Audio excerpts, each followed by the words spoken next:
Hello friends, आज मैं electrochemistry में दो एग्जाम्पल करवाने वाला हूँ। वो दोनों एग्जाम्पल बोर्ड में आईएमपी है, सो अच्छी तरह से आप ध्यान रखना। Cell potential for the following reaction at 298 kelvin temperature पे, ये सेल पोटेंशियल हमको 0.096 वोल्ट दे दिया है। Calculate pH of HCl solution, HCl solution की पीएच हमको फाइंड करनी है।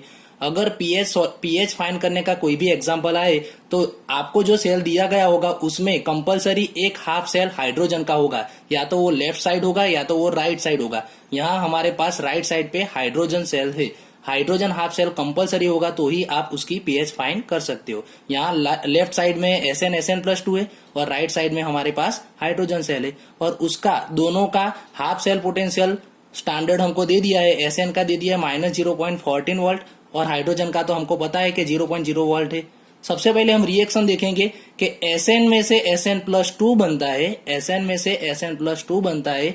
यहाँ देखो, यहाँ सेल में 0 में से +2 चार्ज होता है तो उसका ऑक्सीडेशन हुआ, और हाइड्रोजन H+ में से H2 बनाते हैं तो H+ में से H2 बनाएंगे तो 2H+ 2 इलेक्ट्रॉन गेन करेंगे तो H2 बनेगा। यहाँ 2 इलेक्ट्रॉन का चेंज होता है, यानी कि नर्स इक्वेशन में n हम 2 लेंगे। सबसे पहले हम E0 सेल फाइंड करेंगे। E0 सेल अब आपको अच्छी तरह से फाइंड करना आ गया होगा। E0 cell is equal to E0 reduction cathode minus E0 reduction anode.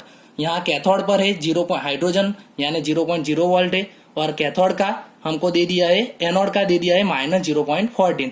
ये अच्छी तरह से याद रखना कि हमारा आंसर प्लस आना चाहिए, यानी कि बड़े वाले में से छोटे वाला ऑलवेज माइनस होगा।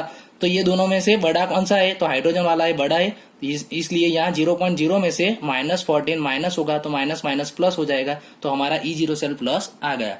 अब नॉन्स इक्वेशन का फॉर्मूला हम लिखेंगे, E cell is equal to E0 cell minus 0.059 by n log anode by cathode. अब हमारे पास एनोड पर है SN+2 है और कैथोड में H+ है। यहाँ देखो आप रिएक्शन में H+ है और H+ के आगे 2 मोल है, तो जितने मोल होते हैं वो हम कॉन्सेंट्रेशन के ऊपर स्क्वायर में ये स्क्वायर लिखेंगे क्योंकि 2 मोल है इसलिए।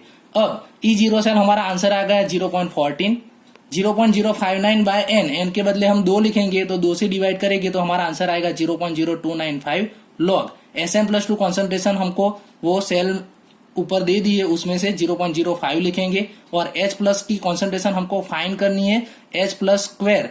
यहाँ हमको मालूम है कि pH is equal to, last lecture में भी मैंने बोला था pH is equal to minus log of H+, इसके बदले हम pH लिख सकते हैं। अब यहाँ से 0.14 लेफ्ट साइड में से राइट साइड जाएगा, E सेल भी हमको दे दिया है तो E सेल की वैल्यू भी लिख देंगे। अब -14 हो जाएगा, प्लस से राइट साइड से लेफ्ट साइड जाएगा तो माइनस हो जाएगा। अब -0.0295 वो लॉग के यहाँ मल्टीप्लीकेशन में है तो जाएगा डिवाइड में, इज इक्वल टू, अब ये लॉग है और लॉग में यहाँ डिवाइड है तो उसका डिवाइड का हमको मालूम है माइनस होता है, तो लॉग 0.05 माइनस लॉग H+ का स्क्वायर है, तो वो स्क्वायर हमको मालूम है लॉग में जो स्क्वायर होता है वो मल्टीप्लीकेशन में आता है, तो स्क्वायर पर से वो मल्टीप्लीकेशन में आया तो 2 log H+ मिला। अब इसका जो आंसर आया ऊपर माइनस का, वो माइनस का -0.014 आया, उसको -0.0295 से डिवाइड करेंगे और log 0.05 वो हम फाइंड करेंगे तो -1.3010 आया। अब वो माइनस है तो वो लेफ्ट साइड जाएगा, तो लेफ्ट साइड जाएगा तो वो प्लस हो जाएगा, और हम यहाँ माइनस लॉग H+ के बदले हम यहाँ pH लिख सकते हैं। और याद रखना माइनस लॉग H+ के बदले pH लिखा तो यहाँ से माइनस चला गया, इसीलिए हमारी साइन यहाँ प्लस आ गई। अब ये 2 वो pH के साथ मल्टीप्लीकेशन है तो वो लेफ्ट साइड में जाएगा तो डिवाइड में जाएगा, तो हमारा pH का आंसर मिल जाएगा 1.3963। In electrolysis of CuCl2 2.0 ampere current is pass through solution at 1 bar pressure and 300 kelvin temperature for 1 hour. यानी हमको यहाँ एम्पियर दे दिया है और आवर दे दिया है तो हमको Q मिल जाएगा।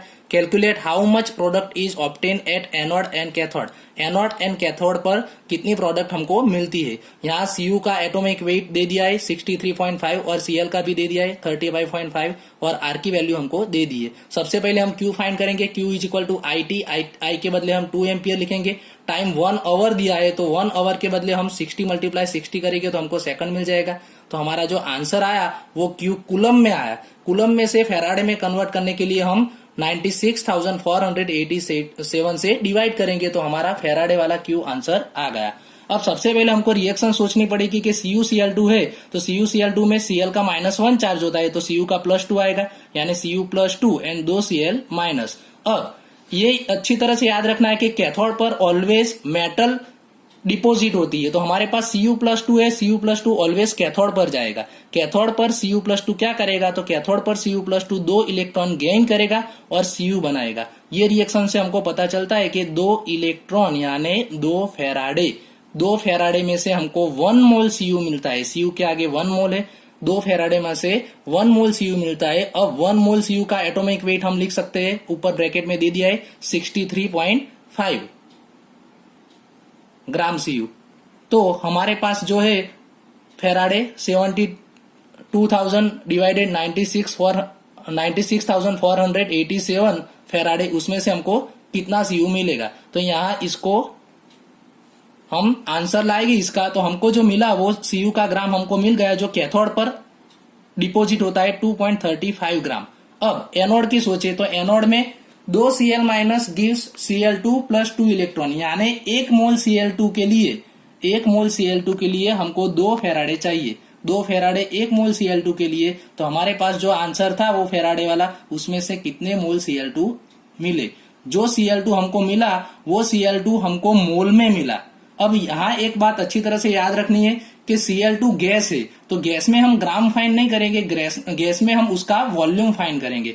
तो हमारा जो मोल मिला वो मोल की वैल्यू हम PV = nRT में लिखेंगे। ये कब करना है, जब हमको कोई गैस मिलता है तो गैस का हम ग्राम फाइंड नहीं करते, गैस का हम वॉल्यूम फाइंड करते हैं। इसीलिए जब गैस की बात आए कि कितना गैस ऑब्टेन हुआ तो PV = nRT फॉर्मूला लेंगे, उसमें से V को सब्जेक्ट बनाएंगे तो V = nRT/P। अब यहाँ सभी वैल्यू पुट कर देंगे, हमारा जो n मिला वो लिखेंगे, R की वैल्यू ऊपर दे दी है ब्रैकेट में, टेम्परेचर भी हमको दे दिया है और प्रेशर भी दे दिया है, तो ये वैल्यू हम पुट करेंगे तो हमको वॉल्यूम लीटर में मिल जाएगा।